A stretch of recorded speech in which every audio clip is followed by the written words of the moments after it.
It was extremely sophisticated. Soviet disinformation campaigns were pretty clumsy. They were often executed through Communist Party groups or Socialist Party groups. It was pretty transparent what was going on. There was a clunkiness to the message. In terms of the content of the message, the use of social media, the micro-targeting of particular populations of voters in key states, the knowing what the hot-button issues were, that was a level of sophistication that certainly the Soviet Union, but even Russia, since the end of the Cold War, hadn't exhibited before. It exhibited a degree of sophistication and understanding about American political system, American culture, and electoral issues that was extraordinary, and as we're seeing now, extraordinarily effective through the use of cooperation with Cambridge Analytica and American social media sites and news. I mean, there was an intersection between RT, Sputnik, Russian bots, Russian trolls, and American operators that is pretty extraordinary and quite new. So I actually don't have much patience with people who say that this is nothing new. This is very new. And it's something that's going to be with us going forward.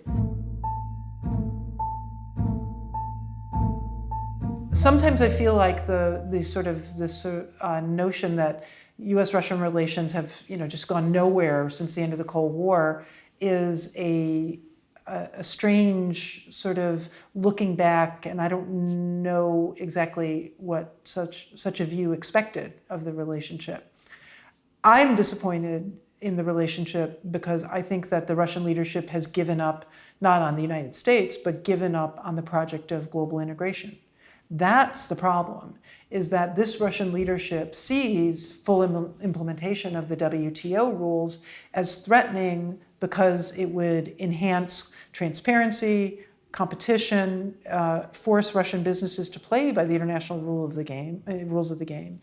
And I think that's the concerning thing going forward, that this is a Russian leadership that has decided the international rules of the game are a threat to Russia and to their own form of political economic rule inside of Russia, and that's a real problem.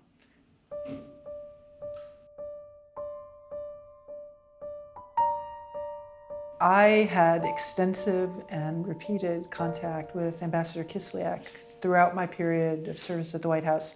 I can't say that every single time he asked for a meeting or every time he called me, I immediately spoke to him or went and met with him.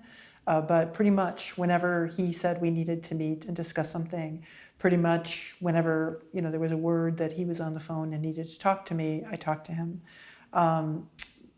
Secretary Kerry met seemingly endlessly with Foreign Minister Lavrov, and there were always meetings in between the senior level meetings.